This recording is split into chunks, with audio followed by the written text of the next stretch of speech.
여러분 안녕하세요. 우리 4-1단원 내용 정리 및 교과서 개념 확인 문제 풀이 그리고 기출 문제 풀이를 시작하도록 하겠습니다. 우선 교과서 내용은 여러분 쌤이 뭐 엄청나게 자세하게 보기는 이제 어렵고요. 프린트물을 기본으로 정리를 하면서 교과서에서 좀 제대로 다루지 못했던 내용이 있거나 중요한 부분이 있으면 그때 다시 한번 언급을 하는 식으로 수업을 하도록 하겠습니다. 우리 생태계 구성 요소의 경우에는 개체가 같은 종의 개체가 무리를 이루면 개체군, 그리고 여러 개체군이 모이면 군집, 그리고 군집이 모여서 생태계라고 부르게 되죠. 생태계의 경우에는 생물적 요인과 비생물적 요인으로 구분이 되는데요.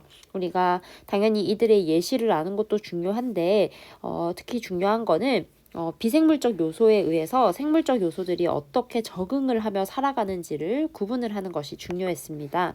그래서 첫 번째로 빛과 생물이 나오게 되는데 빛과 생물에서 빛에 적응하는 방법이 크게 세 가지가 있었죠. 우선 첫 번째는 빛의 세기, 그리고 빛의 파장, 세 번째로 일조 시간의 영향을 받았습니다. 그래서 빛의 세기에 의해서 어떻게 적응을 하느냐? 우리가 무슨 잎과 무슨 잎을 발견할 수 있었죠? 강한 빛을 받는 곳에 있는 양옆.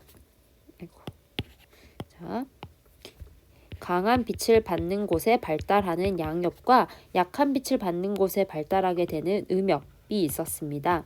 양엽의 경우에는 광합성을 활발히 하는 울타리 조직이 크게 발달해 있었고요. 음엽의 경우에는 울타리 조직이 비교적 조금 약하게 분포가 되어 있다라는 내용을 배웠었죠.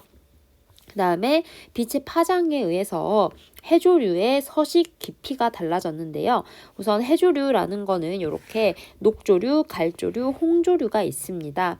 이 녹조류, 갈조류, 홍조류가 각각 사용하는 빛의 색깔이 다르죠.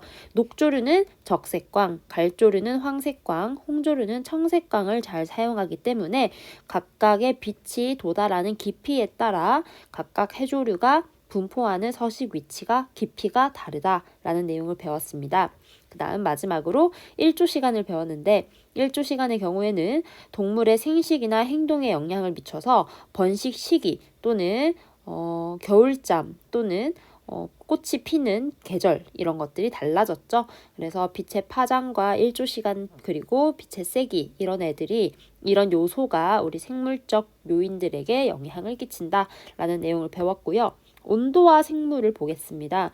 온도와 생물에서는 크게 동물과 식물로 볼 수가 있는데요. 우선 첫 번째 동물의 경우에는 크게 정온동물과 변온동물이 있었어요. 변온동물의 경우에는 적응 현상을 나타내기 위해 겨울잠을 자는 게 대표적이었고요. 누구? 개구리가 자는 겨울잠. 그 다음에 정온동물, 항상 몸의 온도가 정해져 있는 정온동물의 경우에는 몸이 좀 많이 바뀌었죠. 그래서 지방의 추운 곳에 사는 애들은 깃털이나 털 그리고 피하 지방 같은 것들이 굉장히 크게 발달이 되어 있다라는 내용을 배웠죠. 그 다음에 몸 말단부의 크기가 다르기도 하고 그 다음에 겨울잠을 자는 애들도 있었죠. 누구? 곰이나 박쥐와 같은 포유류의 경우에는 겨울에 에너지 소모를 줄이려고 겨울잠을 잔다라는 내용을 배웠습니다.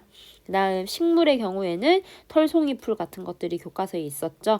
잎이나 꽃에 털이 나 있어서 체온이 낮아지는 것을 막고 있습니다. 마지막으로 토양이 나오지만 어쨌든 크게 중요한 내용 중에 마지막 물과 생물인데요. 물은 우리가 육상에 사는 생물의 경우에는 어떤 방법으로 물을 보존을 했냐면 곤충의 몸 표면은 키틴질 또는 조류의 알은 단단한 껍질로 쌓여 있고요. 사막에 사는 도마뱀 같은 파충류는 몸 표면이 비늘로 덮여 있습니다. 또한 사막에 살고 있는 식물의 경우에는 잎이 큰 필요가 없기 때문에 가시로 변해 있다라는 내용도 배웠고요.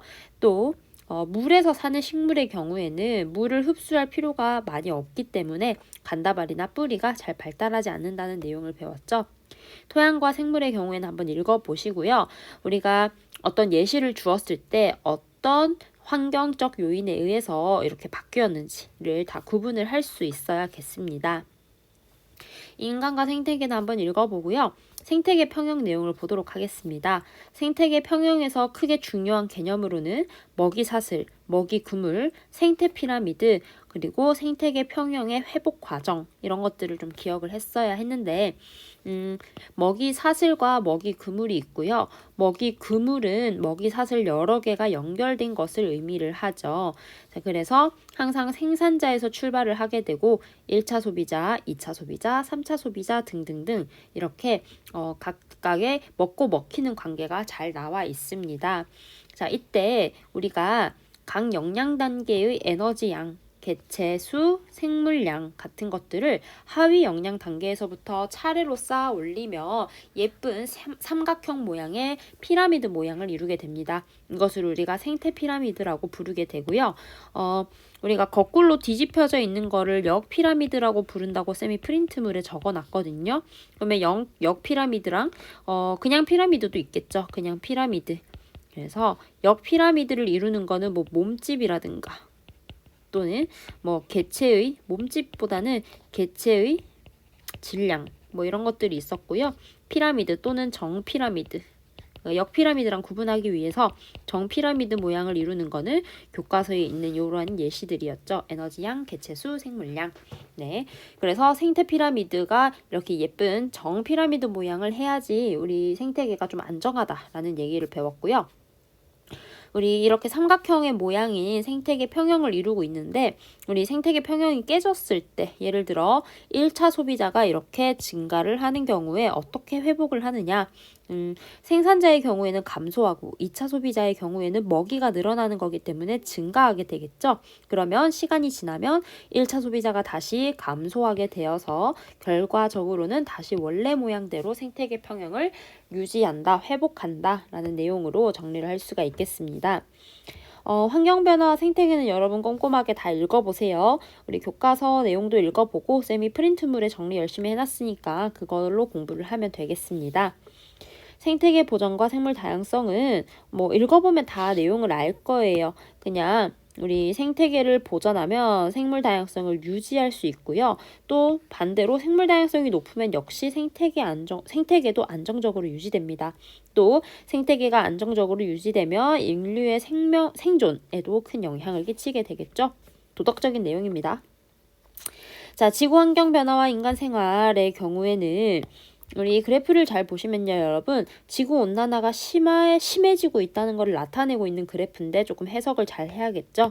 1961년에서 90년을 기준으로 1850년부터 2008년까지 우리나라와 지구 전체의 평균 기온 편차를 나타내고 있는 것입니다. 자, 그러면 여러분이 그래프를 잘 보면 한 1950년 정도? 자, 1950년 정도를 기준으로 지구 전체의 기온 편차는 보라색으로 찾아보면 이렇게 약간 아래쪽에 있어요. 이 말은 옛날에는 추웠다라는 말이 될 수 있어요. 네, 옛날에는 즉 1850년부터 1950년까지는 지금보다 추운 게 맞아요. 하지만 전체적으로는 온도가 이렇게 증가하고 있는 것으로 볼 수가 있죠. 전체적인 경향에 따르면. 그래서 우리 밑에 어떻게 정리가 되어 있냐면 1850년 이후에 지구 전체 평균 기온은 계속 상승하고 있다라고 얘기할 수 있습니다. 이거 보고 착각하면 안 돼. 밑으로 향해져 있다고 해서 옛날에는 추웠고 지금은 높다. 지금부터 상승하고 있다라고 보면 안 된다는 것입니다. 그리고 옆에 있는 이산화탄소나 메테인 기체가 우리에게 영향을 더 크게 주기도 하죠. 자, 그럼 이 지구온난화를 설명할 때 한반도에 나타나는 변화 뭐가 있었냐면 기후변화에 따른 봄꽃이 일찍 핀다. 수도권의 계절 길이가 변한다. 우리나라의 아열대 기후가 넓어진다 라는 내용을 배웠습니다. 그 다음 우리 지구온난화를 배운 다음에는 대기의 해수와 순환을 배웠는데 우리 결국에는 이렇게 대기와 해수가 순환하는 이유는 지구 전체적으로 보았을 때 에너지 불균형이 있기 때문입니다. 위도 간에 에너지 불균형이 발생해서 그 에너지를 이동시키는 방법이 대기와 해수의 순환이었던 거죠. 그래서 대기 대순환이나 해수의 순환에 대한 내용은 쌤이 프린트물에다가 열심히 정리했고 학교에서 수업도 열심히 했기 때문에 굳이 더 이상 설명을 하지 않겠습니다. 우리 대기 대순환이 약화되어서 특히 그 중에서도 무역풍이 약화되면, 무역풍이 평상시보다 약해지면 나타나는 현상을 우리가 엘니뇨라고 부르게 되죠. 엘니뇨의 경우에는 무역풍이 불어서 평상시에는 이렇게 무역풍이 불어서 동태평양에 있는 차가운 해수가 이렇게 용승을 해야 됩니다. 용승을 해야 되는데 엘니뇨가 발생을 하게 되면 무역풍이 불지 않아서 차가운 해수가 위로 올라가지 못하게 되죠. 그러다 보니까 평상시에는 서쪽이 따뜻하고 평상시에는 동쪽은 조금 추웠어요. 그랬는데 우리 엘니뇨가 발생하게 되면 전체적으로 모두 온도가 올라가고 특히 동태평양이 평상시보다 온도가 많이 올라가고 서태평양은 평상시보다 온도가 많이 낮아지는 이런 현상을 띄었다. 그래서 각각의 지역에서 일어나는 기후변화를 여러분 알아야겠죠? 우리 프린트물 보면서 정리를 하면 되겠고요. 사막화의 경우에는 여러분 이 내용을 보면 사막화는 주로 하강기류가 발생하여 강수량이 적고 증발량이 많은 위도 30도 부근에서 일어나게 됩니다. 이게 무슨 말이냐면 여러분 우리 대기대순환을 보면 0도에서 30도는 바람이 이렇게 불게 되고요. 이렇게 그 다음에 30도에서 60도의 경우에는 바람이 이렇게 불게 됩니다. 이렇게 프린트물을 보면 있을 거야. 자 그러면 바람이 부는 걸 보면은 여기 보면 30도 부근을 이렇게 한번 관찰을 해보면요. 여기 30도 부근을 관찰을 해보면 굉장히 강한 하강기류가 발달하는 것을 볼 수가 있어요. 하강기류. 그러면 여러분 중학교 때 구름이 만들어지려면 공기가 위로 올라가야 된다라는 걸 배웠죠. 그런데 하강기류로 인해 꾹 누르고 있으니까 30도 부근에서는 구름이 잘 만들어지지 않습니다. 그러다 보니까 우리 30도 부근에서는 강수량이 적고 왜냐하면 구름이 안 만들어져서 비가 안 오니까 그리고 덥기 때문에 증발량이 많습니다. 이 부근이 위도 30도 부근이고요. 여기서 보통 사막화가 많이 일어난다라는 것을 알 수가 있습니다. 그래서 이 부근에 대표적인 사막들이 다 포진하고 있고요. 사막이 점점점 넓어지고 있다. 그리고 이로 인해서 황사나 기근이라든지 이런 문제가 발생하고 있다라는 내용으로 정리를 할 수가 있겠습니다. 마지막으로 에너지의 전환과 보존인데요. 이 부분은 이제 문제를 많이 풀어보는 게 중요하고요. 에너지의 우선 정의는 당연히 알아야겠죠. 빛에너지가 뭔지, 전기에너지가 뭔지 등등등. 여기 있는 내용은 꼼꼼히 한번 읽어보고요. 에너지가 어떻게 전환되는지 이제 응용을 할 수 있어야겠습니다. 에너지는 만들어지면 하나의 형태로 존재하는 것이 아니고 계속 전환이 될 수 있는데요.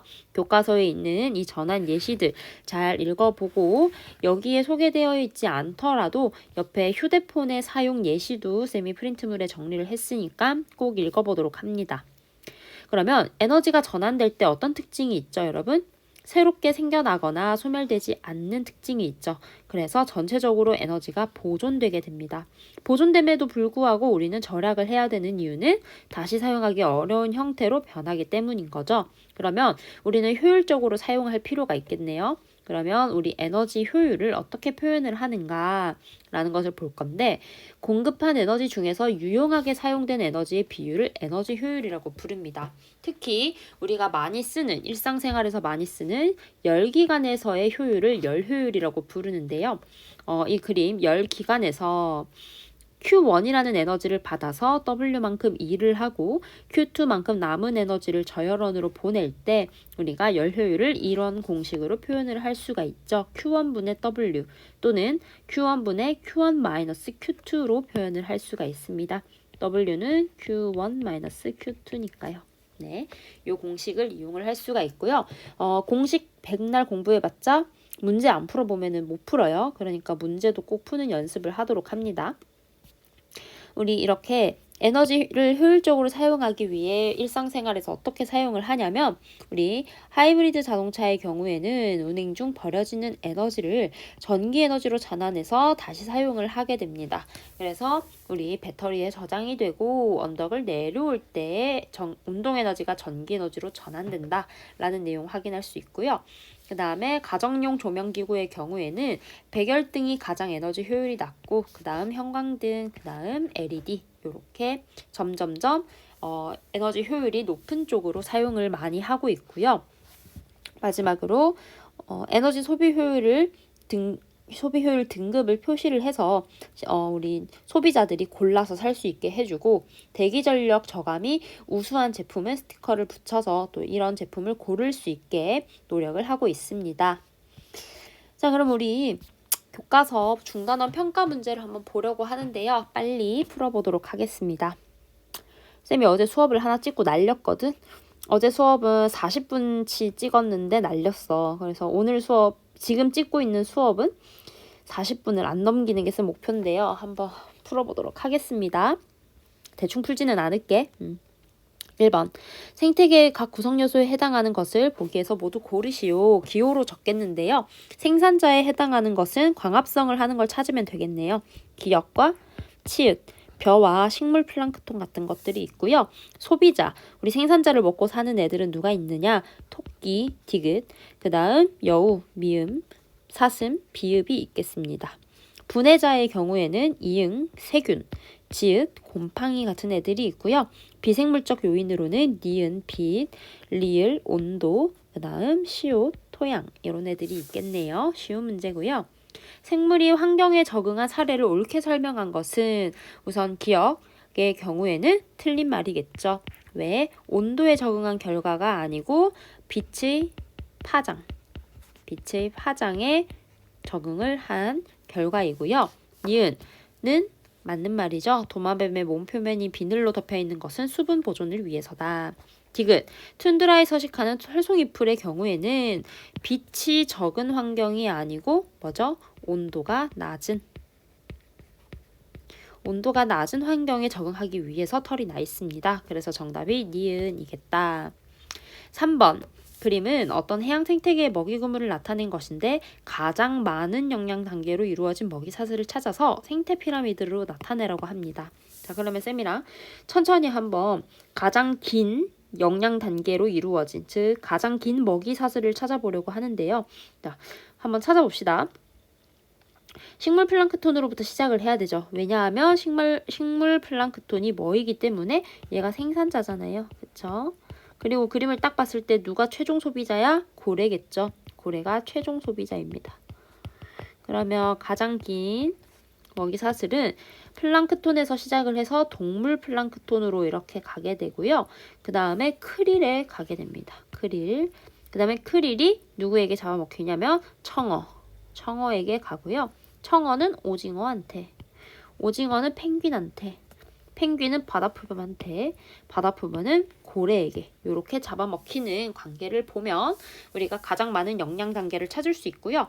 얘의 생태 피라미드를 나타내라고 하는데 어떻게 표현하면 되겠어? 지금 다 표현하진 않을 거고요. 이렇게 삼각형을 그려서 얘를 이렇게 8개로 쪼개서 아래에서부터 순서대로 착착착 쌓아 올리면 되겠죠. 네, 여러분들이 한번 그려보세요. 4번. 그림은 안정된 생태계에서 2차 소비자가 일시적으로 감소했을 때 생태 피라미드의 변화를 나타낸 건데요. 자, 한번 보겠습니다. 2차 소비자가 증가를 하게 되면 어떻게 될까요? 증가가 아니고 감소네. 2차 소비자가 감소하면 우리 2차 소비자가 잡아먹고 살던 1차 소비자가 증가를 하게 되고요. 일시적으로 증가하고 1차 소비자가 잡아먹는 생산자는 또 감소를 하겠죠. 자, 그러면 시간이 지나면 어떻게 될까요? 다시 2차 소비자는 증가를 하게 됩니다. 왜? 자기가 먹고 사는 1차 소비자가 증가하기 때문입니다. 네, 이런 방법으로 우리가 생태 피라미드가 다시 회복된다라고 정리를 하면 되겠고요. 생태계와 인류의 관계를 다음 내용을 포함해서 설명을 하래. 자, 그냥 쌤이 쭉쭉쭉 적어볼게요. 생태계를 보전하면 생물 다양성이 증가해서 인류의 생존에 큰 도움을 준다. 이렇게만 적으면 되겠습니다. 무슨 말인지 알겠지? 생태계가 보존되면 생물 다양성이 높게 유지돼서 인류의 생존에 좋은 영향을 끼쳐준다. 이렇게. 6번. 그림은 산업혁명 이후 지구의 평균 기온 변화를 나타내고 있는 건데요. 우리가 150년을 기준으로 보면은 가장 이렇게 낮은 기울기가 작은 그래프를 띄고 있고요.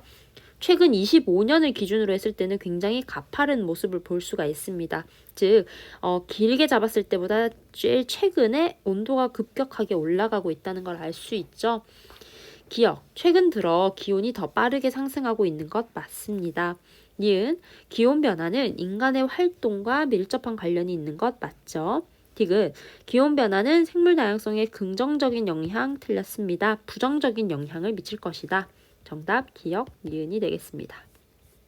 그 다음 7번 엘니뇨가 발생했을 때 대기와 해양의 모습을 아래 단어들을 이용하여 엘니뇨 발생 과정을 설명하래. 자, 대기 대순환의 변화가 생겨서 무역풍이 약화되면 동태평양의 표층 수온이 평소보다 어떻게 되죠? 평소보다 증가하여 엘니뇨 발생. 이렇게 정리하면 되겠습니다. 무슨 말인지 알겠지? 대기 대순환의 변화가 생겨 무역풍이 약화되면 동태평양의 표층 수온이 평소보다 증가하여 엘니뇨가 발생한다. 이렇게 정리해주면 되겠고요. 8번 사막화. 기억. 어떤 말이죠? 기억은 맞습니다. 사막화 지역이 확장되면 황사가 심해지고요. 니은, 오존층이 파괴될수록 사막화는 가속된다? 되게 맞는 말 같은데 관계가 없습니다. 여러분, 오존층 파괴와 사막화는 전혀 관계가 없고요. 디귿, 과잉방목과 무분별한 벌목 맞죠? 리을, 틀린 말이죠. 사막화는 대기 대순환의 하강 기류가 발달한 곳에서 구름이 만들어지지 않기 때문에 잘 일어난다라고 했습니다. 9번 여러 가지 에너지 전환을 나타낸 것인데요. 교과서 예시를 잘 보면 되겠습니다. 우리 광합성의 경우에는 빛에너지를 무엇으로? 화학에너지로 바꾸는 과정이었죠. 화학에너지로 바꿔주는 과정이고요. 화학에너지가 열에너지로 바꿔주는 거는 연소가 있습니다. 또 열에너지를 전기에너지로 바꿔주는 것 뭐가 있죠? 화력발전이 있을 수 있겠네요. 그쵸? 그리고 터빈과 발전기가 연결된 이 전체를 우리가 또 이렇게 볼 수가 있겠죠. 증기의 경우에는 열에너지를 가지고 있고 또 운동에너지도 가지고 있기 때문에 증기가 가지고 있는 열에너지와 운동에너지를 터빈에게 전달을 해주고 이 터빈이 발전기를 돌려서 전기에너지를 만들 수가 있겠습니다. 그래서 1번, 2번의 정답이 됐길 바라고요. 10번 그림과 같이 고열원에서 열기관에 에너지를 공급해 주었더니 50kJ의 일을 하고 200kJ를 빠져나갔다고 합니다. 그러면 Q1이 몇이야? 에너지 보존 법칙에 의해서 250kJ이 되겠네요. 자, 그러면 이 열기관의 열 효율을 구하라고 합니다. 열 효율은 가해준 에너지 250분의 효율적으로 사용한 에너지 50kJ이죠. kJ. 그래서 여기다가 곱하기 100을 하면 얼마? 20%가 나온다. 이렇게 정리하면 되겠습니다. 교과서 문제는 쉽고요. 자, 그럼 지금부터 시험 문제 중에 기출문제 중에 조금 어려웠던 문제를 풀이를 해주려고 합니다. 쌤이 풀어주지 않는 문제 중에서도 여러분들이 공부하다 보면 분명히 또 헷갈리는 게 있을 수 있거든. 그런 문제는 쌤이 온라인 클래스 공지사항에 라이브를 켜는 시간을 적어 놓을게요. 라이브를 켜는 시간을 적어 놓을 테니까 그때 맞춰서 쌤 온라인 라이브 수업에 들어와서 질문을 하면 되겠습니다. 알겠죠, 여러분? 질문 게시판을 이용해도 좋은데 게시판은 약간 쌤이 조금 늦게 확인을 할 수도 있으니까 온클 라이브를 들어올 수 있으면 들어오도록 하세요. 수요일에는 여러분 목요일에는 왠지 다 수학 공부하고 있을 것 같아서 수요일에 열도록 하겠습니다. 자세한 시간은 공지를 할게요. 자, 2020년 기출문제 15번 문제 보도록 하겠습니다. 역학적 에너지가 마찰에 의해서 무엇으로 바뀌게 되죠? 열 에너지로 바뀌게 됩니다. 기억, 열 에너지. 그 다음에 충전을 하게 되면 화학 에너지로 바뀌게 되는 것은 전기 에너지죠. 자, 문제 보겠습니다. 기억. 동그라미 기억은 즉 열 에너지는 원자의 진동이나 분자 운동에 의한 에너지 맞습니다. 교과서에 잘 보면 열 에너지의 정의가 나와 있어요. 니은. 발전기는 니은에 해당한다. 아니죠, 여러분. 발전기 자체가 역학적 에너지를 전기 에너지로 바꿔주는 앤데 우리 동그라미 니은은 전기 에너지를 역학적 에너지로 바꿔주고 있죠. 반대입니다. 디귿. 동그라미 디귿은 즉 전기 에너지는 전압과 전류의 곱셈에 비례한다. 맞죠? 전력은 시간당 전기 에너지인데요. 전력은 V 곱하기 I 이기 때문에 디귿은 맞는 말 정답 3번이 되겠습니다. 2020년 기출문제 16번 문제 보도록 할게요. 그림은 대기 중에 이산화탄소 농도가 현재 2배가 될 경우에 위도별 평균 기온이 상승하는 정도를 나타내고 있는 것입니다. 예측 값이고요. 자, 그러면 여기서 이제 그림을 한번 해석하려고 쌤이 이 문제를 넣었거든. 보면 위도가 0도인 이곳이 적도죠. 적도를 기준으로 여기는 무슨 구죠? 자, 여기는 북반구에 해당하겠고요. 그리고 아래 여기를 남반구라고 볼 수가 있습니다. 그리고 이제 같은 지역을 기준으로 가로축이 월이에요. 1월, 2월, 3월, 4월 각각의 월에 계절에 얼마만큼 그 지역의 온도가 변하는지를 나타내고 있거든요. 그럼 기억부터 같이 한번 문제를 해결해 보도록 하겠습니다. 기억. 저위도와 고위도의 기온 차이는 대체로 현재보다 증가한다. 자, 어떨까요, 여러분? 저위도와 고위도 중에 예를 들어 여기 저위도, 여기가 저위도죠. 여기가 저위도고 여기가 고위도인데요. 온도가 증가하는 폭을 보면 누가 가장 많이 증가하고 있나요? 고위도 지역이 온도가 굉장히 많이 증가하고 있죠. 그러면 원래 추운 지방이었던 북극 지방이 온도가 많이 올라가는 겁니다. 그러면 현재보다 기온 차이가 어떻게 되는 거죠? 대체로 감소하게 되는 거죠. 저위도와 고위도의 기온 차이는 대체로 현재보다 감소한다라고 고쳐주면 되겠고요. 니은. 남반구는 북반구보다 연평균 기온이 더 크게 상승한다. 그래프만 딱 봐도 여러분 북반구는 한 16도까지 최고 16도까지 증가하지만 남반구는 8도 정도밖에 안 올라가죠. 그래서 니은도 틀린 말. 남반구보다 북반구가 훨씬 더 크게 상승하게 되고요. 디귿. 남극 주변 기온의 연교차는 대체로 현재보다 감소한다. 여러분 보시면 남극 주변의 연교차, 즉 여름과 겨울의 온도 차이인데요. 우리 전체적으로 온도가 다 증가하기 때문에 우리 대체로 현재보다 감소하게 되고요. 여러분 남반구는 남극이잖아요. 남반구는 이때가 겨울인 거 여러분 알죠? 그걸 아냐고 물어보는 문제거든요. 1월이나 12월이 여름입니다. 우리랑 반대잖아요. 그쵸? 그래서 겨울의 온도가 증가하고 여름의 온도는 조금 증가하다 보니까 이 두 개 차이인 연교차는 전체적으로 감소하게 되겠죠. 이제 이걸 잘 몰랐으면은 디귿은 답이 없어요 선생님 이랬을 수 있는 거죠. 그래서 디귿은 맞는 말 정답이 2번입니다. 다음 문제 17번인데요. 그림은 시간에 따른 태평양 적도 부근 해역의 기압 편차를 나타내고 있는 것입니다. 관측값 마이너스 평년가스인데요. 이게 결국에 뭘 말하는 거냐면 얘들아 바람은 얘들아 어디서 어디로 부냐면 고기압에서 저기압으로 불게 됩니다. 그리고 기압차가 클수록 어떻게 되죠? 바람이 더 세게 불겠죠? 이 정도는 상식이죠. 자, 그러면 이 그림을 잘 보면 얘들아 관측값 빼기 평년값이기 때문에 관측값이 플러스가 나왔다는 것은 굉장히 고기압이라는 소리고요. 현재 그 다음에 여기가 저기압이라는 소리입니다. 그러면 바람이 어떻게 불게 되냐면 이렇게 서쪽에서 동쪽으로 바람이 불게 돼요. 오케이? 그런데 평소에는 이렇게 동쪽에서 서쪽으로 뭐가 불어야 되죠? 무역풍이 불어야 하는데 무역풍이 약화된 것을 표현하고 있다라고 보면 되는 거죠. 그래서 결국에 우리 2016년 1월에는 무슨 현상이? 엘니뇨 현상이 일어났다라고 보면 되는 문제입니다. 이거를 구분할 수 있냐 이거든요. 네. 자, 그러면 기억. 2016년 1월에 즉 엘니뇨 현상이 일어났을 때 서태평양 연안의 강수량은 평상시보다 적어야 되죠. 평상시보다 적다. 왜? 서태평양은 무역풍이 약화되어서 따뜻한 바닷물이 이동해 오지 않기 때문입니다. 니은 무역풍의 평균 풍속은 2016년 1월이 2016년 7월보다 강하다? 아니죠. 1월이 7월보다 약하다. 왜냐면 무역풍이 약한 상태니까요. 약하다라고 해줘야 되고요. 자, 이제 그러면 정답이 사실 디귿이죠.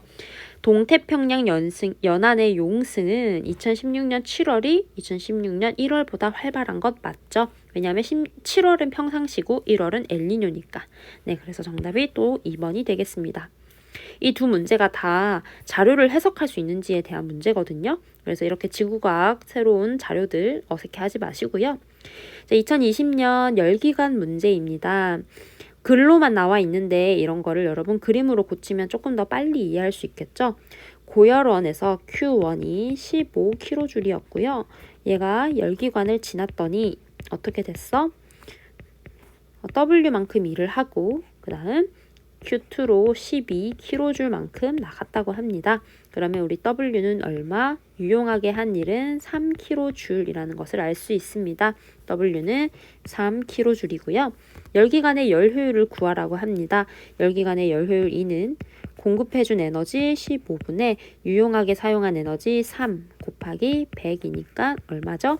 20%가 되겠습니다. 그래서 이번에 정답은 20이고요. 자, 3번.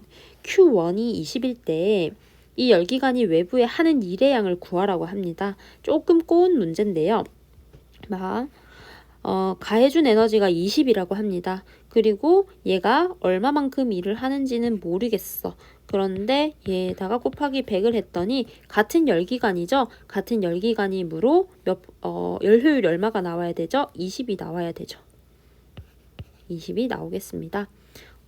그래서 이 열기관이 외부에 하는 일의 양을 구하시오라고 적혀 있네요. 그러면은 어떻게 되겠죠? x를 구하면 되겠죠. 네, x는 얼마가 나오나요? x는 4가 나오게 되나요? 4. 그렇죠? 그래서 여기가 4kJ이 된다라고 구하면 되겠습니다. 네, 이렇게 구하면 되는 문제예요. 그 다음에 2019년 기출문제로 가겠습니다. 2019년은 생물이 조금 더 어렵게 나왔거든요. 엄청 어렵지는 않지만 어쨌든 문제를 한번 풀어보도록 하겠습니다. 5번 문제. 그림 가는 안정된 생태계에서 영양 단계별 에너지 양을 나는 먹이 그물의 일부를 나타낸 것입니다. 가의 그림에서 기억은 뭘까요? 1차 소비자죠. 네. 문제 풀어보도록 하겠습니다. 기억. 나의 애벌레는 애벌레 어딨어? 애벌레 여기 있네요.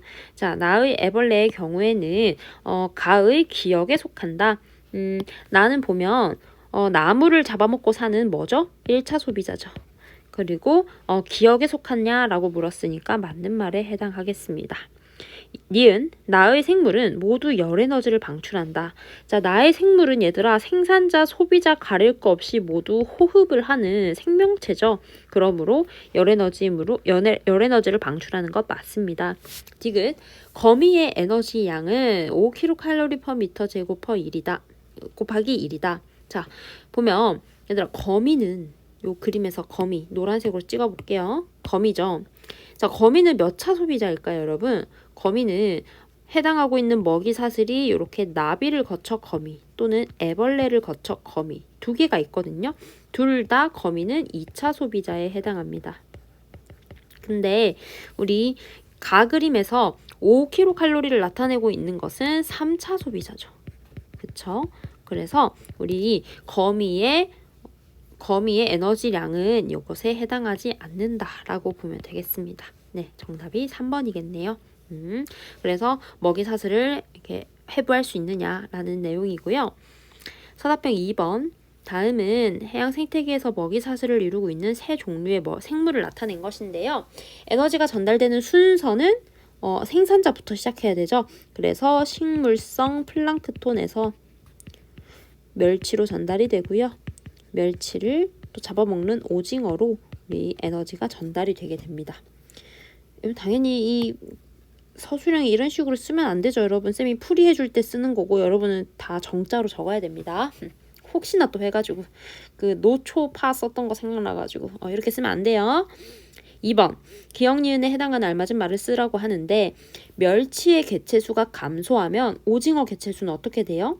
멸치가 감소하면 멸치를 잡아먹고 사는 오징어도 감소하게 되겠죠. 감소하고 식물 플랑크톤의 개체수는 천적이 사라졌으니까 증가하게 되겠습니다.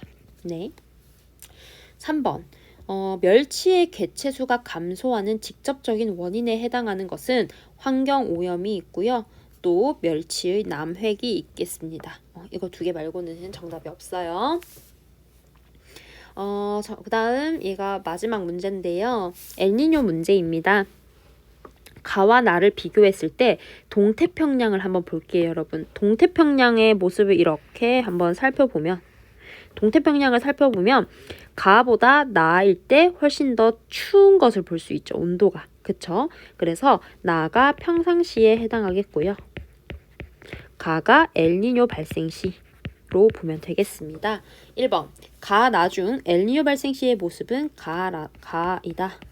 2번 엘니뇨 발생 원인을 대기 대순환 중 지표면 근처에 부는 바람의 변화 뭐죠?